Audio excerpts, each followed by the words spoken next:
4월 9일 주일 예배 오신 여러분을 주님의 이름으로 환영합니다. 이제 다 같이 경건한 마음으로 예배를 드리도록 하겠습니다. 우리 주 예수 그리스도의 아버지 하나님을 찬송하리로다.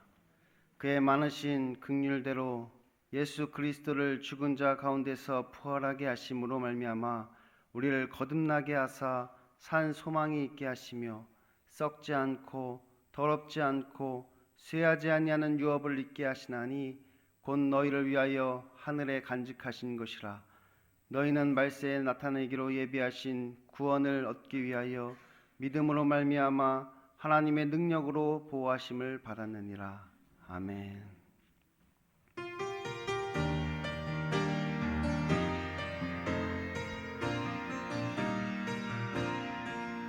내가 누려왔던 모든 것들이, 내가 지나왔던 모든 시간이, 내가 걸어왔던 모든 순간이 당연한 것 아니라 은혜였소. 모든 것이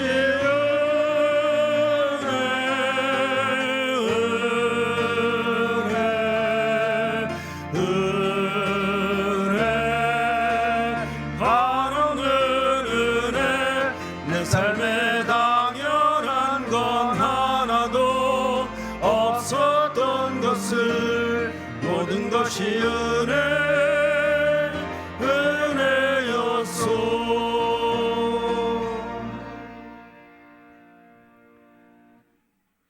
생사화복을 주관하시는 하나님 우리 아버지, 오늘도 우리에게 부활의 소망을 주시고 새 생명을 허락하여 주심을 감사하며 하나님을 예배합니다. 이 예배 가운데 하나님께서 임재하여 주시고 오직 하나님만을 높이는 예배가 되게 하여 주옵소서. 저희들 한 주간의 삶을 돌아볼 때 참으로 하나님 앞에 부끄러운 삶을 살았음을 고백합니다. 그리스도의 고난에 동참하기보다 육신의 쾌락을 쫓아 살았고 십자가의 길이 아닌 자기 만족의 길을 걸어왔음을 고백합니다. 이 시간 우리의 죄를 하나님 앞에 고백하오니 예수 그리스도의 보혈의 피로 정결케 하시고 깨끗게 하여 주옵소서. 하나님을 예배하는 이 시간 각 사람의 심령 가운데 성령 충만으로 역사하시고 우리의 마음과 생각을 주장하여 주셔서 이 예배를 통하여 우리의 삶이 변화되게 하시고 그 변화된 삶을 통하여 더욱더 하나님의 영광을 나타내는 복된 인생 되게 하여 주옵소서. 예수님 이름으로 기도드립니다. 아멘.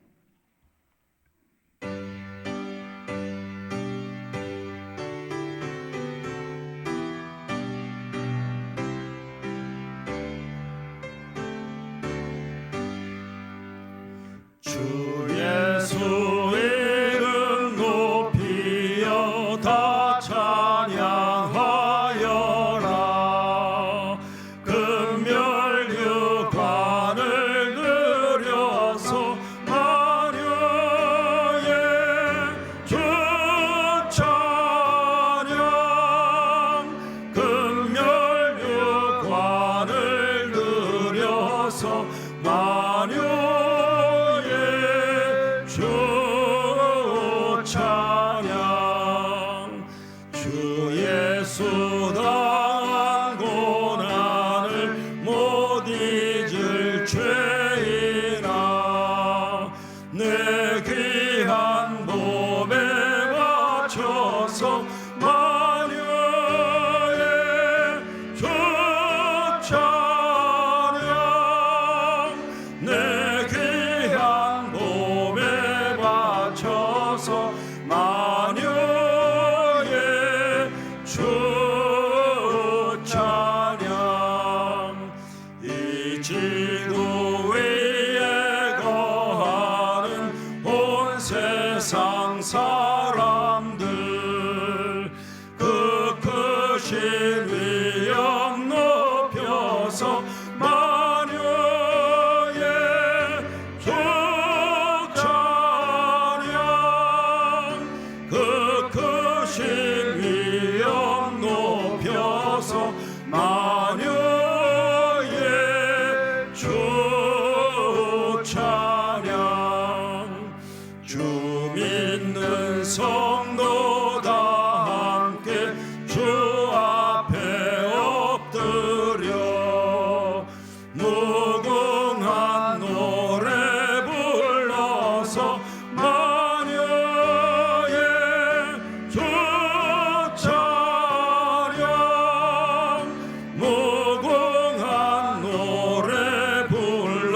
바쳐서 마녀의 주 찬양.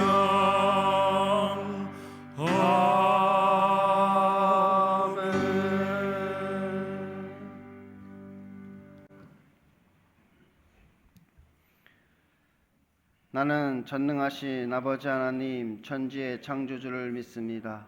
나는 그의 유일하신 아들 우리 주 예수 그리스도를 믿습니다. 그는 성령으로 잉태되어 동정녀 마리아에게서 나시고 본디오 빌라도에게 고난을 받아 십자가에 못 박혀 죽으시고 장사된 지 사흘 만에 죽은 자 가운데서 다시 살아나셨으며 하늘에 오르시어 전능하신 아버지 하나님 우편에 앉아 계시다가 거기로부터 살아있는 자와 죽은 자를 심판하러 오십니다.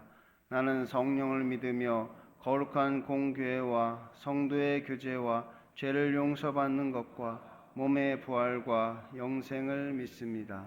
아멘.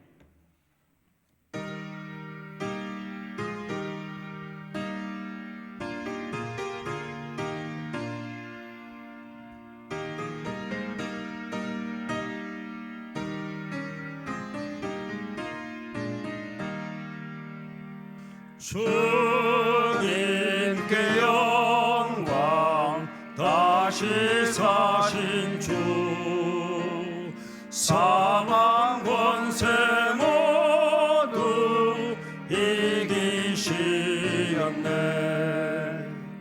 흰 옷 입은 천사 돌을 옮겼고 누우셨던 곳은 비어 있었네. 주님께 영광 다시 사신 주 사망 권세 모두 이기시었네. 부활의 주님 나타나시사 두려움과 의심 물리치셨네. 주의 교회 기뻐 찬송하여라. 다시 사신 주님 죽음 이겼네. 주님께 영광 다시 사신 주 사망 권세 모두 이기시었네. 생명의 임금 영광의 주님 주님 없는 삶은 헛될 뿐이라. 주의 사랑으로 세상 이기고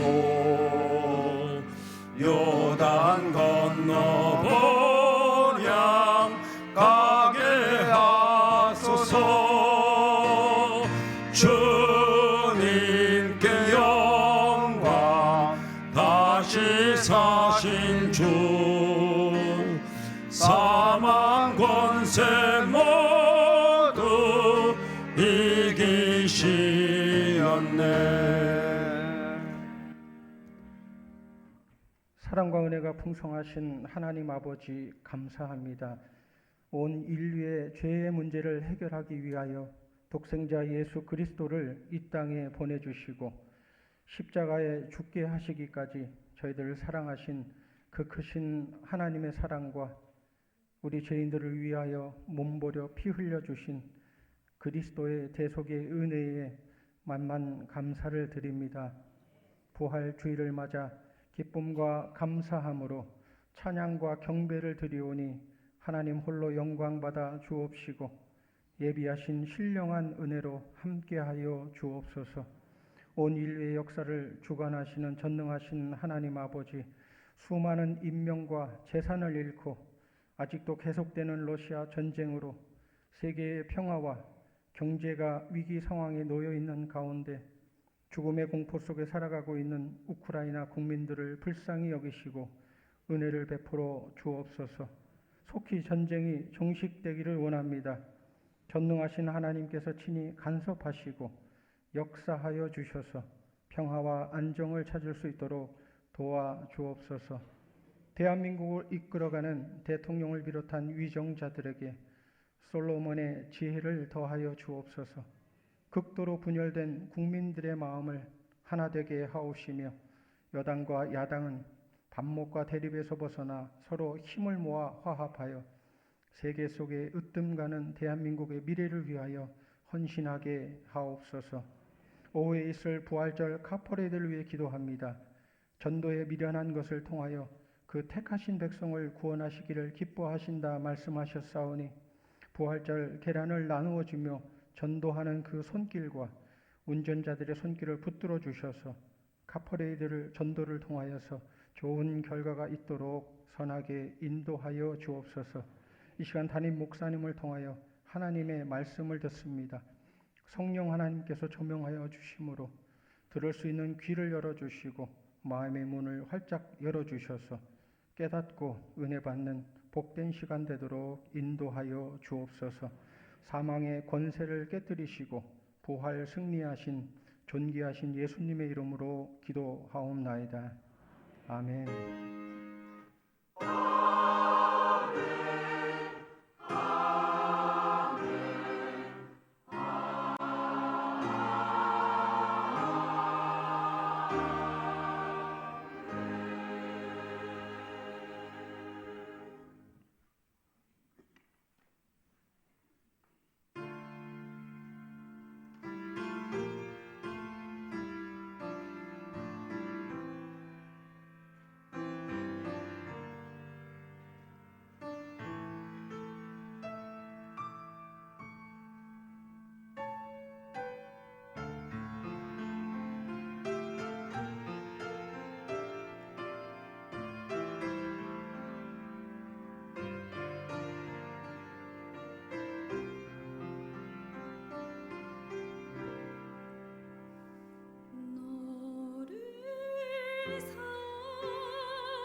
갈지라도 하늘 꼭대기라도 거기서도 널 지키리.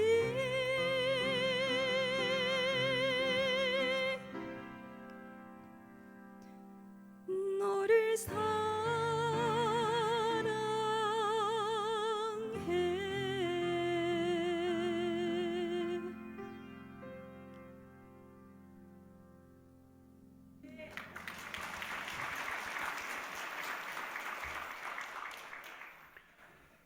사랑과 은혜가 충만하신 하나님 우리 아버지, 언제나 우리에게 한량없는 은혜를 베풀어 주시니 너무나 감사합니다. 저희들이 이 시간 하나님께서 주신 것 중 일부를 하나님께 드립니다. 우리의 마음과 정성을 담아 하나님께 드리오니 이것을 기뻐 받아 주옵소서. 마음의 소원을 담아 하나님께 예물을 드립니다. 또한 여러 감사헌금과 특별헌금을 드리오니 그 손길 기억하여 주시고 복에 복을 더하여 주옵소서.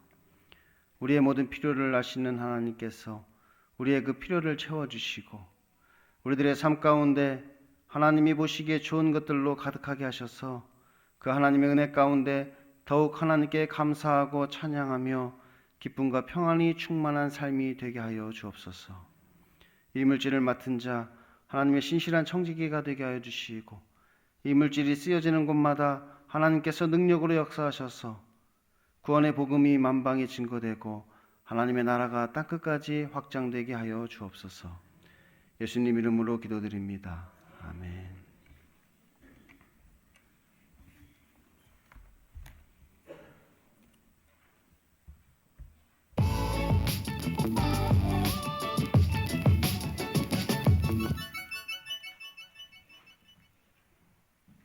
안녕하세요. 4월 둘째 주 소망 뉴스를 전해드리겠습니다.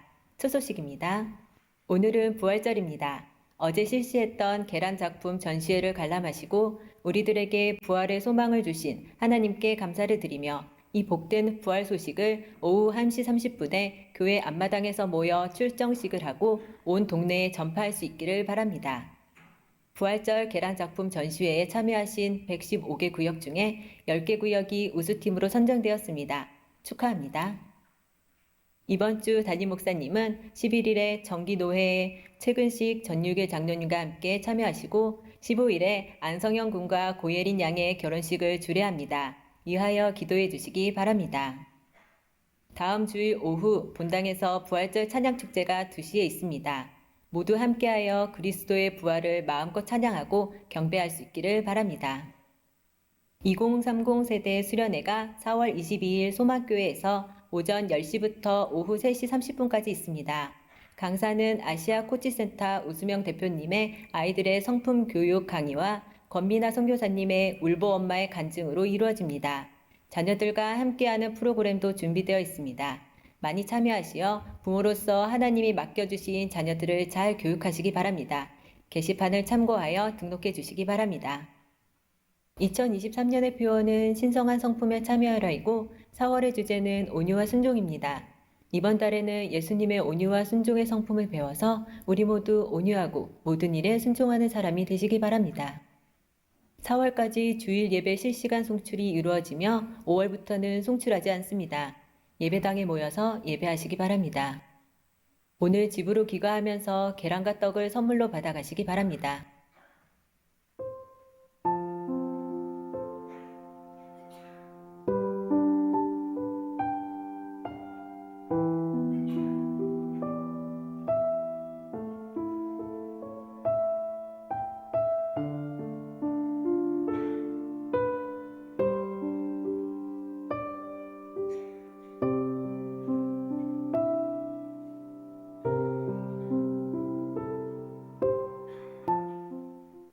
오늘 하루도 예배 가운데 큰 은혜 받으시고 주님이 살아나심으로 나도 살리셨다는 확신 속에서 부활의 기쁨을 누리시기 바랍니다. 감사합니다.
너무 귀한 찬양을 감사드립니다. 오늘 찬양하시는 것을 제가 볼 때 이 찬양되는 단원들하고 그리고 반주하시는 분들하고 여기 우리 교회는 이제 시화 지역에서는 그래도 유일하게 파이프 오르간이 있거든요. 파이프 오르간도 함께 곁들여서 찬송을 했더라면 얼마나 웅장하고 멋있고 아름다웠을까 이런 생각이 들었습니다. 혹시 파이프 오르간 연주하실 분 계시면 교회 사무실로 연락하셔서 언제든지 연주할 수 있습니다. 언제든지 반주할 수 있습니다. 원래는 예배 때 우리가 반주를 했었는데 주자가 이렇게 몸이 좀 불편해서 그동안 하지를 못했는데 여러분 얼마든지 지금 하실 수 있는 분들은 가능합니다. 신청을 해서 함께 연주로 하나님 앞에 영광을 돌릴 수 있으면 좋겠습니다. 우리가 115개 구역이 계란 작품 전시회를 했는데 그 가운데에서 우리 장로님들이 10개 구역을 선정을 했습니다. 그래서 이 시간 잠깐 시상을 하도록 하겠습니다. 10번째 성적을 내신 우리 특별상으로 남성 2-2구역입니다. 남성 2-2구역. 빨리 나오셔야 이 상을 받을 수 있습니다. 왜냐하면 지금 시간이 좀 지났거든요. 그러니까 빨리 나오셔서 상을 받으시면 좋겠습니다. 남성 2-2구역은 실제적으로 여성구역하고 같이 이렇게 성적을 냈으면 등수 외의 그런 작품입니다. 그렇지만은 남성 구역들에 비해서 점수를 매기니까 그래도 열심히 잘했다 이런 의도에서 이 특별상을 드리는 겁니다. 이 상 받는다고 너무 교만하지는 마시고 앞으로도 열심히 잘 하시기를 바랍니다. 우리 특별상 남성 2-2구역입니다. 큰 박.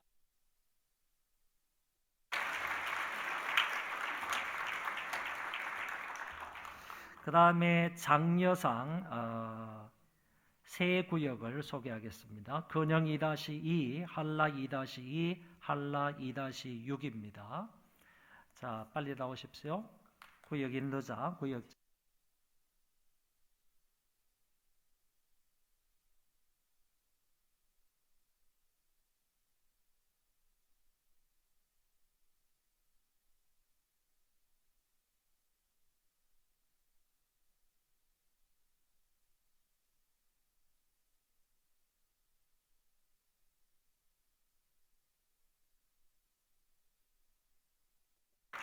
그 다음에는 믿음상입니다. 호반 1-2.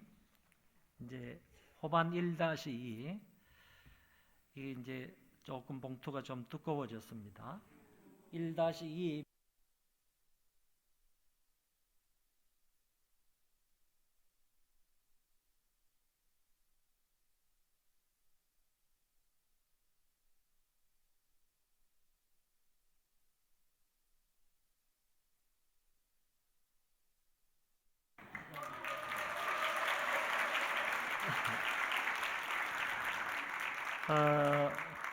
최우수상 참 그 성적이 똑같습니다.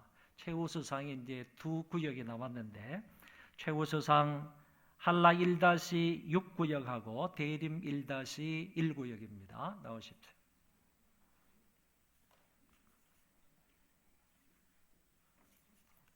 소망상이 하나 있네요. 조금 기다려 주세요. 소망상 서밋 2-19역입니다. 서밋 2-19역. 네. 죄송합니다. 서밋 2-19역 소망상입니다. 박수로 축하하겠습니다.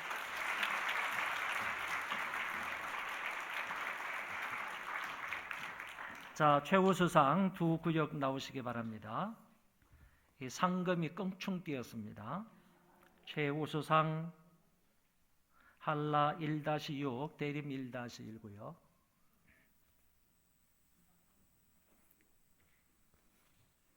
대림 1-1구역. 축하합니다.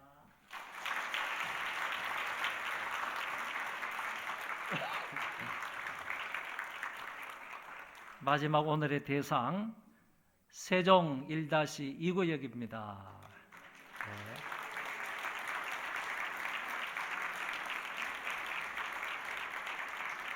네.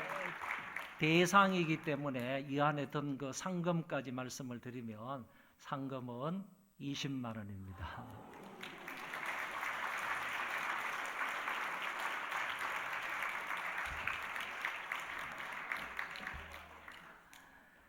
자, 그 외 구역도 정말 애를 많이 썼습니다. 우리 대상 그 작품을 한 번 더 보여주실까요? 네, 이게 이제 대상 작품인데요. 계란도 많이 들어갔고, 그리고 모든 구역원들이 다 동원이 돼 가지고 협작을 했고, 그리고 작품성도 이렇게 돋보이고, 그래서 점수를 많이 받은 것 같습니다. 우리 대상 세종 2-1구역 다시 한번 축하의 박수 드리고요. 감사합니다.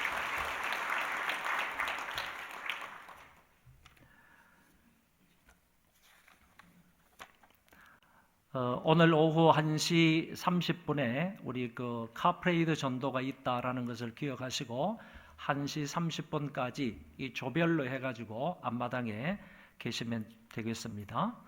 그리고 2030 세대 수련회에 관해서 안내를 드렸는데 그 수련회 안내하고 지금 제가 드리는 안내하고는 조금 다릅니다.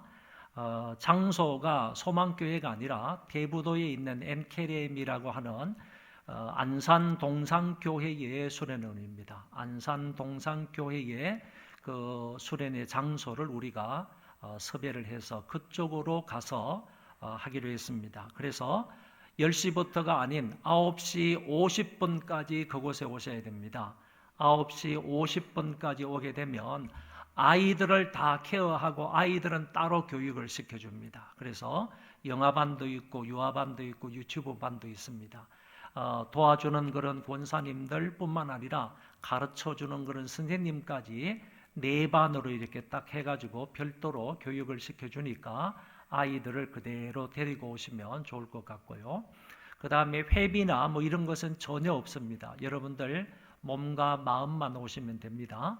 2030 세대 우리 교회 안에 이런 4가정이 있습니다. 74가정이 있는데 이 가운데 적어도 90% 이상은 참여할 수 있도록 각별히 노력을 해주시면 좋겠고, 강사는 3분이 옵니다. 아주 유명하신 강사, 제가 아주 그냥 선별해서 강사분을 귀한 분들을 모셨으니까 3분의 강사님 여러분들 강의를 잘 듣고 또 은혜가 되기를 바라고 유익이 되고, 그리고 아이들과 함께 하는 그 유아놀이 전문 강사도 옵니다. 그래서 부모님들과 함께 아이들이 같이 놀이를 하면서 유익한 시간을 갖고자 합니다. 여러분들 적극적으로 95% 이상, 90% 이상은 반드시 참여할 수 있도록 각별히 노력을 하시면 좋겠습니다. 가실 때요, 계란하고 그리고 떡을 나누어 드리니까 여러분들 가져가셔서 맛있게 드시면 좋겠습니다. 안태훈 장로님의 아들, 강경임 권사님의 아들인 우리 안성영 군과 고예린 양의 결혼식이 이번 주 토요일 날 송도에서 있습니다. 11시까지 교회에 버스가 오니까 여러분들 가실 분들은 그 시간까지 오셔서 버스를 타고 가셔서 축하해 주시면 감사하겠습니다. 그리고 안선숙 권찰님의 부친께서 소천을 하셔서 오늘까지 이제 장례 예식을 마치게 되겠습니다. 안선숙 권사님의 남편 되는 사람은 이동현 씨인데, 이동현 씨는 우리가 알고 있는 것처럼 지금 경기도 의회의 의원입니다. 이분의 어떤 장인 어른 되시는 분이 소천을 해서 지금 장례 오늘까지 마치게 되는데, 여러분 관계 되시는 분이나 그리고 각 구역에 해당되시는 분들 특별히 위로하시고 조문하시고 그리고 격려해 주시면 대단히 감사하겠습니다. 자, 하나님 말씀을 보겠습니다. 고린도전서 15장 55절에서 58절입니다. 고린도전서 15장 55절에서 58절. 사망아, 너의 승리가 어디 있느냐? 사망아, 내가 쏘는 것이 어디 있느냐? 사망이 쏘는 것은 죄요, 죄의 권능은 율법이라. 우리 주 예수 그리스도로 말미암아 우리에게 승리를 주시는 하나님께 감사하노니, 그러므로 내 사랑하는 형제들아, 견실하며 흔들리지 말고 항상 주의 일에 더욱 힘쓰는 자들이 되라. 이는 너희 수고가 주 안에서 헛되지 않은 줄 알미라. 아멘. 사람들이 그리스도의 죽음은 어느 정도 이해를 하는데 그리스도의 부활에 대해서는 믿지 못하는 사람이 많이 있습니다. 인간의 이성적인 사고뿐만 아니라 과학적인 사고로 인하여서 부활은 도대체 믿을 수가 없다, 이렇게 생각하는 것입니다. 성경 시대에도 부활을 부정했던 사람들이 꽤 많이 있었습니다. 예수님 당시에 한파였던 사두개파 사람들이 그리스도의 부활 또는 일반 부활도 믿지 못했습니다. 그 사람들은 사람이 한번 죽으면 그만이지 어떻게 죽은 자가 다시 살아날 수 있는가? 이거는 거짓말이다, 이렇게 말하면서 특별히 영적인 존재나 그 다음에 부활이나 천사나 이와 같은 것은 믿지 않았습니다. 또 어떤 사람은 부활을 합리적으로 생각을 해서 예수님이 십자가 위에서 돌아가셨는데 그 돌아가신 예수님의 시체를 서늘한 무덤 속에 넣었더니만은 서늘한 기운에 의해서 실제적으로는 돌아가신 것이 아니라 기절했다가 그 서늘한 기운에 의해서 다시 깨어나셨다, 이렇게 주장하는 사람도 없지 않아 있습니다. 이것을 그리스도의 부활을 부정하는 기절설이라고 말합니다. 혹자는 예수님을 흠모하던 제자들이 예수님의 시체를 훔쳐다가 다른 곳으로 옮겨놓고 빈 무덤을 보이면서 봐라, 예수님이 다시 살아나셨다, 이렇게 주장을 한다고 했습니다. 이것을 소위 시체의 도적설이라고 말하는데 이런 사람들도 결국 역시 그리스도의 부활을 믿지 못하는 사람들입니다. 그리고 안타깝게도 고린도 교회 교인들 가운데에서도 부활을 부정하는 사람들이 많이 있었다는 것입니다. 바울이 고린도 교회를 향해서 분명하게 이 부활 복음을 전파했음에도 불구하고 그들은 그 부활 교리를 받아들이지 않았습니다. 당시 헬라 사람들은 대부분 육체는 악하고 영은 선하다, 이렇게 믿었습니다. 그러므로 예수님의 영혼이 살아있다는 것은 인정할 수 있지만 악한 육체가 죽었다가 다시 살아난다는 것은 도저히 이해할 수도 없고 그것을 수용할 수도 없다, 이렇게 보는 것입니다. 그래서 그들은 그리스도의 육체의 부활을 완강히 거부했던 것입니다. 결국 몸의 부활을 부인하는 것은 부활 자체를 부정하는 것과 같습니다. 당시 고린도 교인들 중에 상당수가 주님이 죽은 자 가운데에서 3일 만에 육체적으로 다시 살아난 사실을 부인했던 것입니다. 그러나 부활은 사실입니다. 더더욱 예수 그리스도의 육체적 부활은 사실입니다. 그리스도의 부활을 입증하는 것들이 얼마나 많이 있는지 모릅니다. 주님은 부활 후 40일 동안 많은 사람들에게 당신 자체의 육체적인 부활의 모습을 보여주셨습니다. 엠마오로 내려가는 두 제자에게 자신의 부활체를 보여주셨고요. 또한 안식 후 첫날 저녁에 제자들에게 보이시고 둘째 날 안식일 후에도 제자들에게 보이셨고 디베라 바다에서 제자들에게 자신이 살아나셨다 하는 사실을 분명하게 보여주셨습니다. 그리고 500명이 넘는 사람들에게 일시에 자신의 부활체를 보여주셨고 마지막 감람산에서 많은 사람들이 보는 가운데서 하늘로 승천하셨습니다. 뿐만 아니라 결코 한두 사람의 힘으로는 옮길 수 없는 그 무덤의 돌을, 엄청난 그 무덤의 돌을 누군가가 옮겨 놓으셨다. 그래서 그 속에 있는 그 무덤이 빈 무덤이 되게 하셨다 하는 사실을 볼 때에도 부활이 확실함을 알 수가 있습니다. 빈 무덤도 부활을 증거할 뿐만 아니라 아울러 세마포와 수건이 시신을 싼 그대로 있었다는 점이 부활을 증거합니다.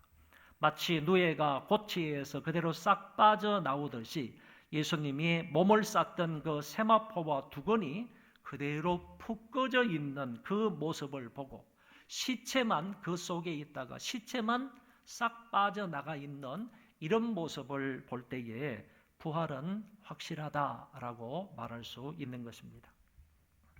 그리고 여인들이 무덤을 찾아갔을 때 하늘에서 내려온 천사가 그들에게 이렇게 말하는 것을 볼 수 있습니다. 너희는 무서워하지 말라. 십자가에 못 박히신 예수를 너희가 찾는 줄을 내가 아노라.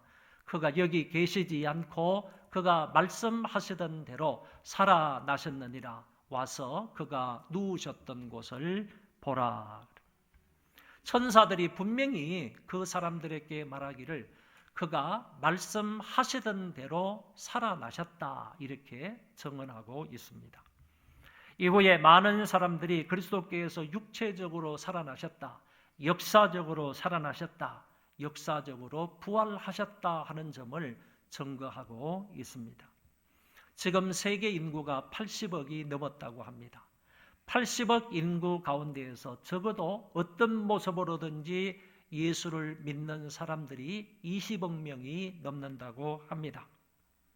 그렇다면 이 많은 사람들이 매 주일마다 그는 고난을 받아 십자가에 못 박혀 죽으시고 장사된 지 사흘 만에 죽은 자 가운데서 다시 살아나셨다고 고백을 하고 있는데 이것이야말로 그리스도께서 죽은 자 가운데서 다시 살아나셨다는 가장 강력한 증거가 아니겠습니까?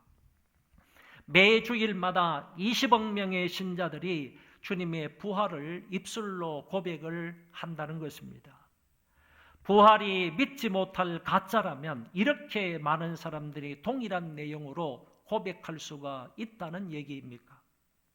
주님은 분명히 부활의 첫 열매가 되셨고 죽음을 죽여서 이기신 분이십니다. 무덤을 박차고 나오심으로 사망 권세를 깨뜨리시고 부활하신 분이십니다. 바울은 장차 주님의 재림 때에 있을 비밀에 대하여 말하면서 사망에 대한 승리를 이렇게 분명히 밝혀주고 있습니다. 바울은 이미 고린도전서 15장 26절에서 맨 나중에 멸망받을 원수는 사망이라고 말씀하신 바가 있습니다. 마지막 날에 멸망받을 원수는 사망이라. 이 마지막 날에 사망이 멸망하게 될 것을 예수님 오시기 700년, 800년 전에 이미 이사야 선지자가 이렇게 예언을 했습니다. 보시면 사망을 영원히 멸하실 것이라. 예수님 오시기 800년 전에 이미 이사야 선지자가 메시아가 오시면, 하나님의 아들이 오시면 사망을 영원히 멸하실 것이라 이렇게 예언을 했는데 그 사망을 멸하신 것이 바로 주님께서 이 세상에 오셔서 죽은 자 가운데서 다시 살아나시는 것을 통하여 말씀을 이루셨다라고 보는 것입니다. 그리고 55절 이하의 말씀을 보면 이런 얘기가 나옵니다. 사망아 너의 승리가 어디 있느냐? 사망아 내가 쏘는 것이 어디 있느냐? 이 말은 물음표가 있지만은 사실상은 물음표가 아니라 확정적이라는 겁니다. 너의 승리가 어디 있느냐? 너는 승리하지 못했다는 얘기고 내가 쏘는 것이 어디 있느냐? 쏘는 것이 없다는 식으로 바울은 말씀하고 있는 것입니다. 사망이 쏘는 것은 죄요, 죄의 권능은 율법이라. 우리 주 예수 그리스도로 말미암아 우리에게 승리를 주시는 하나님께 감사하노니. 바울은 마치 이미 이긴 전쟁에서 승리의 계가를 부르듯 호세아 13장 14절을 이렇게 인용하고 있는 것입니다. 사망은 인류의 범죄 이후의 절대적인 폭군이었습니다. 사망은 인류의 범죄 이후의 절대적인 지배자였습니다. 어느 누구도 이기지 못하는 최고의 원수였습니다. 그런데 그리스도께서 부활하시는 것을 통하여 그 사망에 대해서 궁극적인 승리를 우리에게 안겨주셨다는 것입니다. 사망에 쏘는 것은 독충의 침이 사람을 찌르는 것을 말하고 그 독침은 죄고 그 죄의 권능은 율법이라고 했습니다. 다시 말하면 사망에 쏘는 것은 죄라는 겁니다. 죄의 결과가 사망이 왔다는 얘기입니다. 그리고 그 죄의 권능은 어디로부터 온 것이냐? 율법으로부터 온 것이다. 그런 얘기입니다. 율법으로부터 온 죄가 있었기 때문에 그 죄의 결과가 사망으로 왔는데 그리스도께서 부활하시는 것을 통하여 이 사망을 죽였다는 겁니다. 사망을 멸망시켰다는 겁니다. 사망을 없이 했다는 겁니다. 이런 얘기를 바울은 힘주어서 강조하며 말씀하고 있습니다. 그러므로 이제는 사망이 신자를 잡아도 독을 쏘지는 못하고 죽일 능력이 없다는 것을 알 수 있습니다. 사망이 성도에 대하여 힘을 잃고 말았다는 것입니다. 그리고 마지막 날에는 이 사망을 영원한 불못에 집어던질 분이 바로 나사렛 예수 그리스도임을 성경은 분명히 말씀하고 있습니다. 그래서 죽음의 독침을 쏘는 사망까지도 정복하신 그 하나님 앞에 감사해라, 감사하노니라고 말씀하고 있습니다. 사랑하는 우리 소망교회 성도 여러분은 진실된 마음으로 예수 그리스도의 부활을 확실하게 믿으십니까? 그리스도께서 사망의 권세를 이기시고 죽은 자 가운데서 다시 사심을 확실하게 믿습니까? 그리고 우리가 죽는다고 해도 다시 살아날 줄로 믿으십니까? 예수 그리스도에게 속한 사람은 분명히 두 번째, 세 번째 계속하여 죽은 사람도 살아난다고 말씀을 하셨는데 저와 여러분이 만약에 그리스도에게 접붙임 받은 사람들이라고 한다면 그날에 저와 여러분들의 육체도 다시 부활할 줄로 믿느냐? 이런 질문입니다. 살아있는 자는 영원히 변화될 줄도 믿습니까? 그리스도께서 재림하실 때 죽은 자는 부활하지만은 그리스도께서 재림하실 때 그 당시에 살아있는 신자는 변화가 된다고 말씀하신 것을 믿느냐? 그런 얘기입니다. 여러분, 이렇게 제가 질문을 드린 것은 그리스도의 부활을 믿느냐? 거기에 따른 내 부활을 믿느냐? 그 당시 살아있는 사람의 변화를 믿느냐?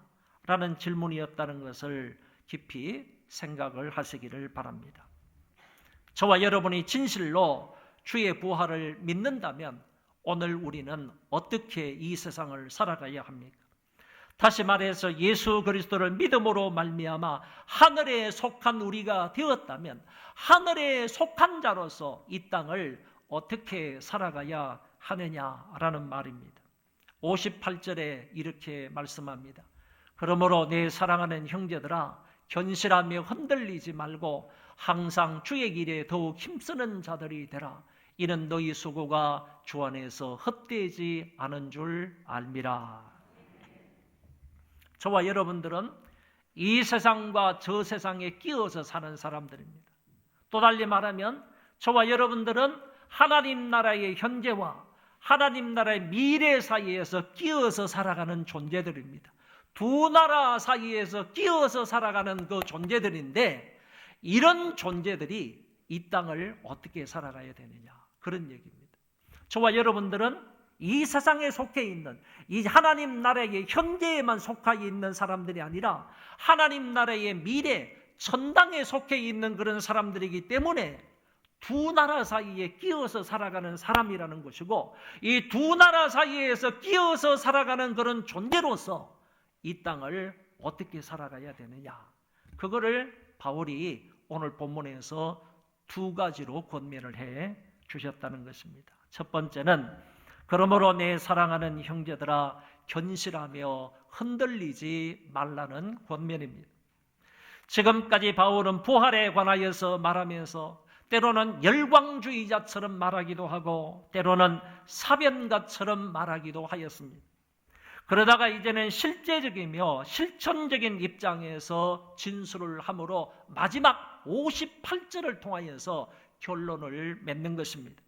이제 고린도 교인들은 바른 신앙과 교리가 무엇인지를 분명하게 지금까지 말씀을 통하여서 들었습니다.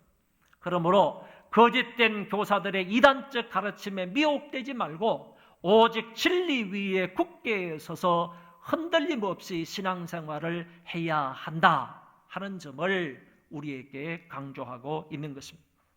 이런 의미에서 바울은 견실하여 흔들리지 말라고 했습니다.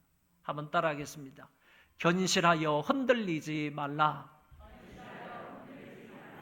여기 견실하다 하는 이 말은 스스로 확신을 굳게 하라, 이런 뜻을 가지고 있습니다. 너희들 마음속에서 하나님 말씀을 근거로 해서 스스로 굳게 하라 하는 뜻으로 말씀하신 것이고, 그리고 흔들리지 말라 하는 이 말씀은 유혹이나 핍박이 와도 그런 것에 좌우로 흔들리지 말라, 이런 말씀을 하고 있는 것입니다.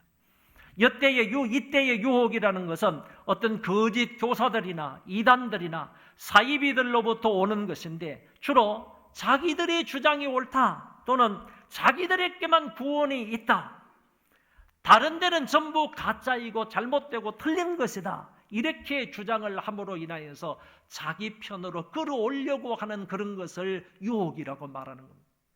그래서 유혹은 우리와 다른 이단이나 사이비 종교, 거짓 교사들, 이런 사람들이 우리 기독교인들을 유혹할 때가 많은데, 그런 유혹이 오더라도 너희들은 진리 위에 굳게 서 있으면서 그런 유혹에 빠지지 말라 하는 권면을 하셨다는 것입니다.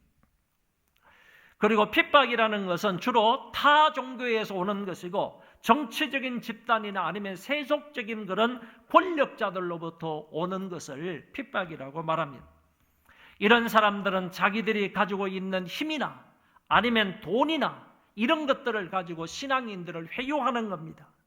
우리를 하나님께서 떼어 놓으려고 하는 것입니다. 마치 우리의 목을 조이면서, 그런 사람들의 힘과 능력으로 우리의 목을 조이면서 너는 예수를 믿을래 안 믿을래, 그러면서 우리와 하나님 사이의 관계를 끊어놓고 분리시켜 놓으려고 하는 그런 놈들의 그 환난을 가리켜서 핍박이다, 이렇게 말하는 것입니다. 이 환난과 핍박은 어쨌든 우리의 신앙을 방해하는 겁니다. 예수 그리스도를 믿는 그 믿음을 방해하는 것입니다. 자꾸 하나님으로부터 분리시키려고 하는 겁니다. 하나님과의 관계를 떼어놓으려고 하는 것입니다. 갈라놓으려고 하는 것입니다. 이런 입장에서 그들은 쉴 새 없이 유혹을 하고 우리를 핍박한다. 이런 면에 있어서 우리가 이와 같은 내외적인 유혹이나 핍박이 있어도 우리가 정말로 부활신앙을 가졌다면, 죽어도 다시 산다는 이 믿음을 가졌다면, 그런데 흔들리지 말고 견고하게 바로 서 있으라 하는 것을 우리에게 권면을 했습니다. 초대교회 신자들은 우리보다 신앙생활 하기가 훨씬 더 어려웠고 힘든 그런 상황이었습니다. 정치, 경제, 문화, 교육, 군사 모든 부분에 있어서 우리와 같은 혜택을 누리지 못했을 뿐만 아니라요, 그런 것들로 오히려 기독교인들의 숨통을 조여오면서 우리의 신앙을 포기하라고 했던 시대가 초대교회 시대였습니다. 각종 유혹과 모진 핍박과 고난을 받았지만 그래도 그들은 목숨을 버리면서까지 신앙생활을 끝까지 유지했던 사람들입니다. 카타콤의 순교자라는 책을 보면 이런 이야기가 나옵니다. 여러분도 잘 아시는 것처럼 이 카타콤이라는 것은 로마의 박해를 피해서 그리스도인들이 숨어서 지냈던 그런 피난처입니다. 피난처일 뿐만 아니라 그곳에 모여 있는 사람들끼리 전부 그리스도인이니까 그 사람들이 정말 어른이든 아이든 할 것 없이 전부 다 한 곳에 모여서 하나님 앞에 예배를 드렸던 장소이기도 하고요. 결국 그 가운데 있다가 어떤 사람이 돌아가면 그 사람을 그 옆에다가 안치를 하는 겁니다. 묻는 겁니다. 그렇기 때문에 카타콤은 피난처일 뿐만 아니라요, 예배처였고 예배처였을 뿐만 아니라 사람들이 돌아가게 되면 그 장소에 묻었던 무덤이 된다, 이런 얘기입니다. 그래서 그런 무덤이 있는 그런 동굴을 가리켜서 카타콤이라 이렇게 말합니다. 로마의 박해를 피하여 이곳에 모여서 신앙생활을 하는데 하루는 로마의 군인들이 이곳을 습격했습니다. 워낙 미로여서 한꺼번에 많은 사람들이 잡히지는 않았지만 입구에 있었던 몇 사람이 로마의 군인들의 손에 잡혔습니다. 그 당시 예수님을 믿다가 붙잡히게 되면 곧장 카타콤 앞에 있는 광장에서 십자가에 매달아서 죽였습니다. 십자가형은 순식간에 죽는 것이 아니라 몇 시간 동안 서서히 죽어가는 것이기 때문에 상당한 고통을 느끼는 그런 처형 방법이었습니다. 몇 사람이 십자가에 달린 것입니다. 깊은 밤이 되었습니다. 그리고 로마 병정들도 다 숙소에 들어가서 잠을 잡니다. 그때 어둠 속을 헤치면서 그 십자가에 달려있는 그 십자가, 사람들이 신음소리를 내고 있는 그 십자가에 다가오는 그런 물체가 있었습니다. 그들이 누구였을까요? 바로 십자가에 달려서 지금 죽어가고 있는 그 사람들의 자녀들이었습니다. 아이들은 작고 애절한 목소리로 자기 엄마 아빠를 부르면서 그 십자가에 다가갔던 것입니다. 그때 그 부모들이 울면서 다가오는 자기의 자녀들을 보면서 어떤 말을 했는 줄 아십니까? 얘들아, 빨리 도망가라. 나처럼, 우리처럼 예수를 믿다가 이런 비참하게 죽으면 안 된다. 이런 얘기를 했습니까? 그런 얘기를 전혀 입 밖에 내지 아니하고 이들은, 얘들아, 예수 그리스도를 믿는 것은 참으로 영광스러운 일이란다. 너희들은 무슨 일이 있어도 예수 믿는 것을 포기하지 말아라. 예수님이 사망 권세를 깨뜨리시고 부활하신 것처럼 우리도 부활할 거야. 얘들아, 잠시 뒤에 영원한 하늘나라에서 다시 만나자. 이들은 이렇게 목숨을 버리면서까지 예수님에 대한 신앙을 지킬 수 있었던 것은 죽어도 산다는, 우리가 십자가에서 이렇게 비참한 모습으로 죽지만은 죽어도 곧 이후에 산다는 그 부활신앙을 소유했기 때문입니다. 우리도 앞으로 신앙을 지키다가 어려움과 환난과 핍박이 많겠지만 그럼에도 불구하고 부활을 믿는다면 어떤 상황 속에서도 우리의 신앙이 흔들리지 말아야 하는 것입니다. 어떤 시험이 와도 환난과 핍박이 와도 신앙생활에 어려움이 있어도 흔들리거나 넘어지지 않기를 바랍니다. 두 번째는 우리의 수고가 헛되지 않은 줄 알고 항상 주의 일에 더욱 힘쓰는 자들이 되라는 권고입니다. 여기서 말하는 주의 일이 무엇이겠습니까? 성경을 찾아보니까 주의 일에 관하여서 몇 가지로 말씀을 합니다. 주의 일이 뭐냐?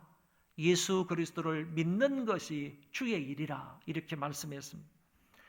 여러분, 복음을 전하는 일도 주의 일입니다. 교회를 잘 아름답게 세워가는 것도 주의 일입니다. 더더구나 복음 사역자들을 잘 훈련시켜서 그 사람들을 바깥으로 파송하는 것도 주의 일이다라고 성경은 말씀하고 있습니다. 바울은 이런 일에, 주의 일에 항상 힘쓰고 더욱더 힘쓰라고 권면을 하신 것입니다.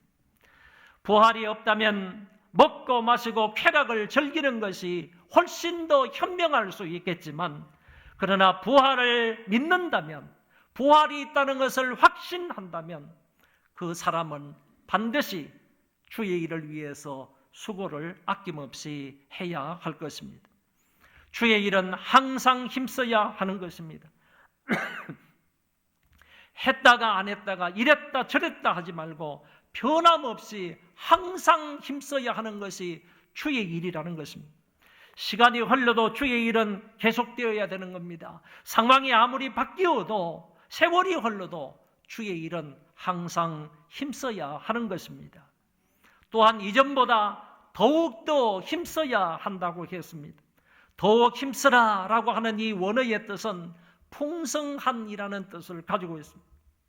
우리는 주의 일에 항상 더욱 힘쓰는 자가 되어야 하는데 주의 일을 위해서 이전보다도 더 기도하고 더 많은 시간과 물질을 드리고 이렇게 해서 풍성히 들여서 그 일에 참여하는 것을 가리켜서 더욱 힘쓰라 라는 말씀입니다. 1873년 아프리카 밀림 속에서 선교 사역을 감당했던 리빙스톤의 소식이 본국에서 끊어지게 되었습니다. 다시 말해서 리빙스톤이 선교하고 있는 그 아프리카 중부 지역에서 열심히 선교 사역을 하다가 자기에 관한 소식이 본국에 들려지지를 않았다, 그런 얘기입니다. 그래서 본국에서는, 영국 본부에서는 이 리빙스톤을 찾아야 되겠다라는 생각에서 스탠리라는 사람이 탐험대를 꾸렸습니다. 그래서 중앙아프리카 여러 마을을 뒤지다가 결국 리빙스톤을 그곳에서 발견을 했습니다. 이때 리빙스톤은 이미 병들어서 굉장히 쇠약했던 그런 모습이라고 합니다.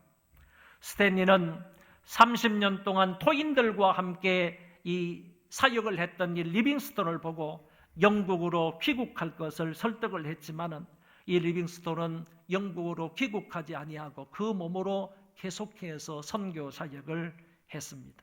그러다가 결국 그 해에 세상을 떠나고 맙니다. 리빙스톤이 남긴 마지막 일기장은 1873년 3월 19일의 일기였고 그날은 바로 리빙스톤의 생일이었다고 합니다. 그의 마지막 일기장에 이렇게 기록되어져 있습니다. 오늘은 나의 생일이다. 나의 예수여, 나의 왕이여, 나의 생명이여, 나의 모든 것이여, 오늘을 기하여 다시 나를 바칩니다. 자비하신 아버지, 나를 받아주소서. 하나님께서는 독생자를 나에게 주셨는데 이 못난 것 아무것도 아니지만 모두 바치오니 받아 사용해 주옵소서. 아멘. 그의 시체가 발견이 되었는데 무릎을 꿇고 기도하는 그 자세, 그 모습의 시체를 발견할 수 있었답니다. 후세대 사람들이 그의 묘비에 이런 글을 썼습니다. 이 사람에게는 다른 말이 필요 없다. 그는 하나님의 사랑에 응답하여 살고 하나님의 사랑에 응답하다 죽었다. 이런 글귀를 남겼습니다. 리빙스톤의 일생은 오직 주의 일을 위해서 그 아프리카 오지에서 일생을 바쳤던 삶이었습니다. 그러므로 우리도 어제보다 오늘, 내일보다 오늘보다 내일, 작년보다 올해, 올해보다 내년에는 더욱더 주의 일에 힘써야 하겠습니다. 간 믿었을 때보다 권찰 때, 권찰 때보다 집사 때, 집사 때보다도 권사 안수 집사 때, 안수 집사 때보다 장로 때 주의 일에 더욱더 힘써야 하는 것이 옳습니다. 신앙의 연조가 깊어가면 깊어갈수록 제발 어린아이의 일을 좀 버리시고 성숙한 신앙인으로서 교회에 열심히 봉사할 수 있기를 바랍니다. 어떤 분은 지난번 교회에서 있었던 이야기를 참 많이 하는 분이 있습니다. 나는 지난번 교회에서 전도도 열심히 했다. 봉사도 많이 했다. 헌신도 누구보다도 애를 써서 많이 했다라고 하면서 이제는 좀 쉬겠다라고 말하는 분들이 종종 있습니다. 예전 교회에서 봉사하고 헌신한 것은 참으로 칭찬을 받을 만하지만 신앙은 항상 현재라는 사실을 기억해야 됩니다. 한번 따라합시다. 신앙은 항상 현재이다. 본문에서는 주의 일을 하되 항상 힘쓰라고 했었고 예전보다 더욱더 힘쓰라고 분명하게 권면하고 있습니다. 과거에 수고를 참 많이 하셨다면 지금은 이 말씀에 의하면 더욱더 힘써야 한다는 겁니다. 과거에 자기가 봉사하는 일에, 전도하는 일에 아니면 또 다른 일로 수고를 했다면 그 일은 지금에 와서는 더욱더 열심히 해야 된다라는 말씀을 하고 계시다라는 것입니다. 과거 일일랑 자랑하지 말고 현재 주어진 여건과 환경 속에서 최선을 다하여 주의 일을 하시기 바랍니다. 여러분이 주 안에서 수고한 것은 결코 헛된 일이 없습니다. 우리가 예배당을 짓고 이곳으로 입당한 지가 벌써 7년이 다 돼갑니다. 예배당 건축하기 이전에 1년 동안 우리는 돌아가면서 릴레이 기도를 했습니다. 건축하던 1년 4개월 동안에도 많은 분들이 예배당 건축을 위해서 눈물을 뿌리면서 기도했습니다. 어떤 분들은 귀한 물질을 크게 들이면서 헌신을 했고 구전일 마다하지 않고 교회 일에 봉사하는 모습을 보였습니다. 교회를 사랑하는 마음으로 자기의 집을 담보로 하여 대출을 받아서 몇 억씩 교회에 빌려준 그런 가정들도 많았습니다. 그리고 거기에 따른 이자를 드렸는데 그 이자까지 받지 않은 분들도 있었습니다. 그 이후로도 교회에 물심양면으로 수고하고 봉사하고 헌신하고 애쓰는 사람들이 참 많았습니다. 어떤 분은 1억 원 이상 건축원금을 한 사람인데 건축이 끝났는데도 재정이 부족하다 싶다고 생각을 해서 1,000만 원, 2,000만 원을 더 건축원금을 매해마다 하고 있는 분도 있습니다. 작년까지 월 1만 원씩 교회사랑 천사운동에 동참한 사람들도 700명 이상이나 됩니다. 물질뿐만 아니라 몸으로도 수고하신 분들 참 많이 있습니다. 차량 봉사로, 식당 봉사로, 새가족부에서, 찬양대에서, 교육기관의 교사로서, 구역 인도자와 구역장으로 힘을 다해 있는 위치에서 봉사하신 분들이 참 많이 있습니다.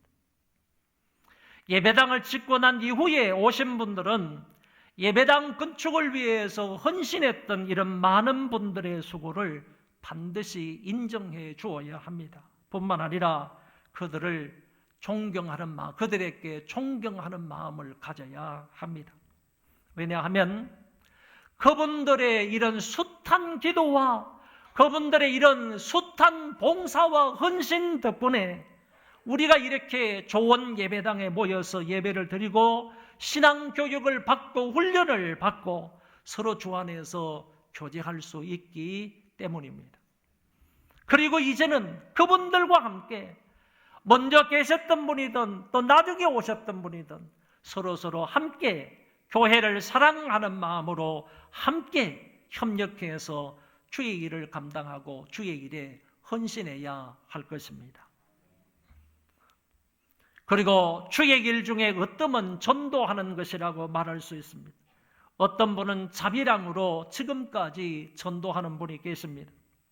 전도팀에 참석을 하여 전도하다가 고소를 당할 뻔한 사람도 있고 젊은 사람들에게 욕을 먹기도 하고 경비원들에게 쫓겨나기도 하면서 끝까지 복음을 위해 수고하는 사람도 있습니다. 제가 요전에 어느 통계를 보았는데 깜짝 놀랐습니다.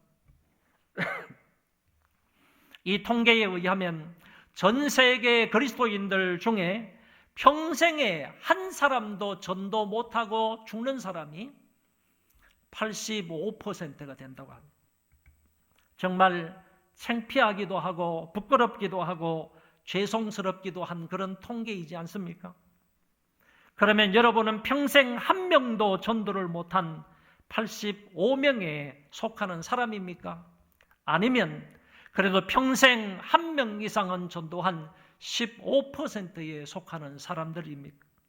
하나님이 누구를 기뻐하시고 누구에게 칭찬을 하시겠습니까?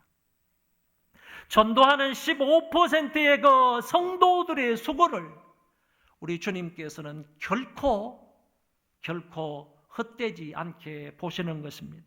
하나님이 분명히 그 한 사람 한 사람을 다 기억하셨다가 반드시 크게 복 주시고 은혜 베풀어 주실 것입니다. 주님이 친히 요한계시록에서 이렇게 말씀하셨습니다.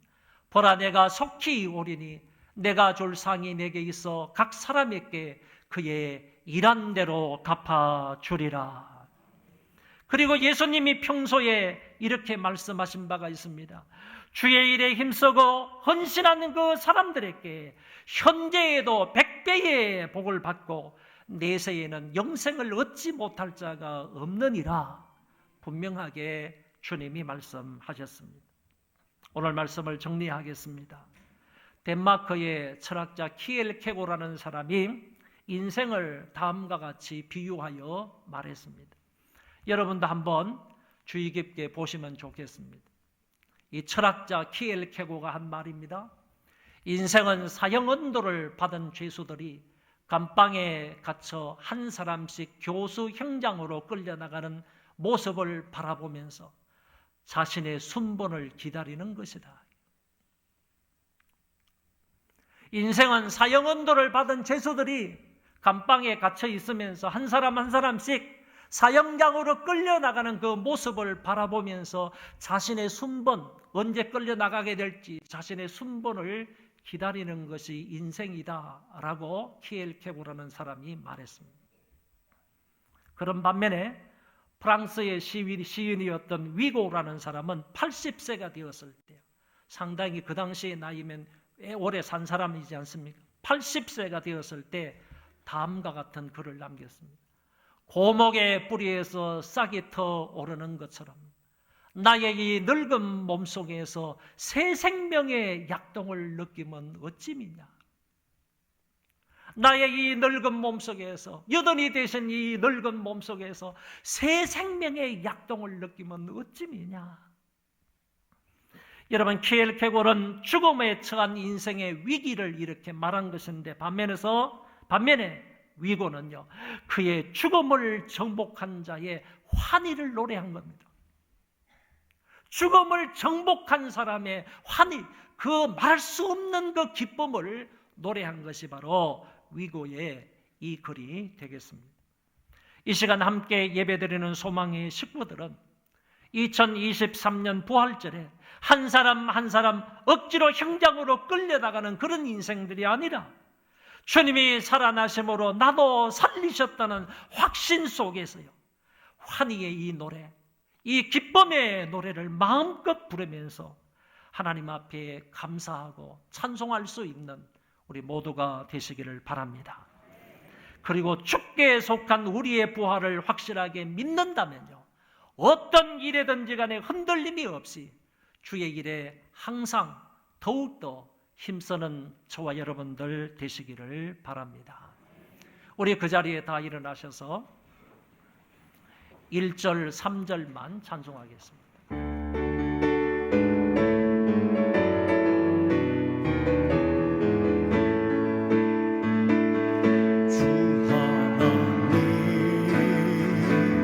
독생자 예수 날 위하여 오시었네. 내 모든 죄 다 사시고 죽음에서 부활하신 나의 구세주, 살아계신 주, 나의 참된 소망, 걱정 근심 전혀 없네. 사랑의 주를 갈길 인도하리. 내 모든 삶의 기쁨 늘 충만하리. 그 언젠가 주뵐 때까지 주를 위해 싸우리라. 승리의 길 멀고 험해도 주님께서 나의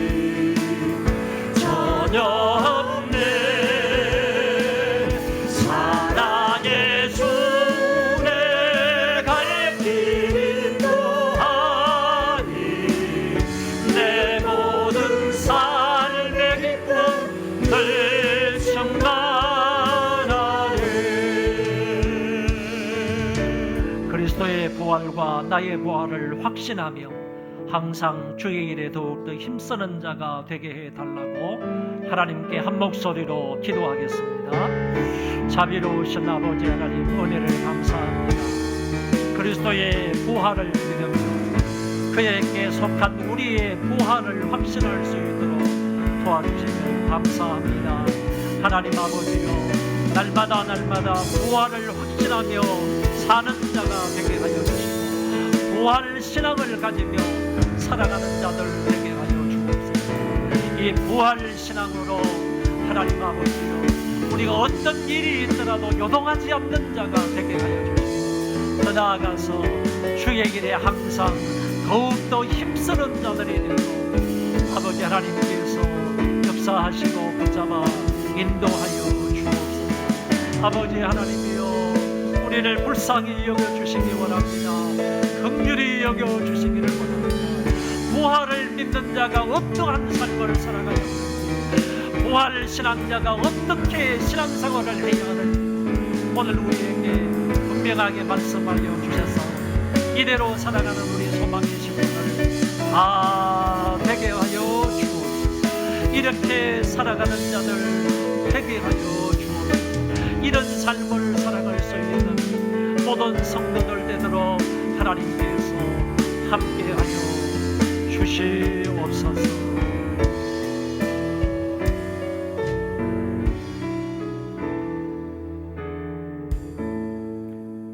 죽음의 권세를 깨뜨리시고 다시 살아나신 우리 주 예수 그리스도의 은혜와 저희들을 사랑하셔서 예수 그리스도를 십자가 위에 보내주신 만극하신 하나님 아버지의 그 사랑하심과 성령님의 위로 교통 역사 충만하심이 이제 이후로 정말 예수 그리스도에게 속하여 있는 사람으로서 우리의 부활을 확신하면서 이 세상을 살아갈 때 어떤 일이 있더라도 흔들리지 아니하고 주님께서 우리에게 맡겨주신 그 사명을 끝까지 잘 감당하고 더욱더 힘을 써서 주의 일에 봉사하기로 마음에 결심하는 하나님의 모든 소망의 식구들 위해, 그리고 이 세상을 살아가는 하나님의 모든 권속들 머리 위에 이제로부터 영원토록 함께 있을지어다. 아멘.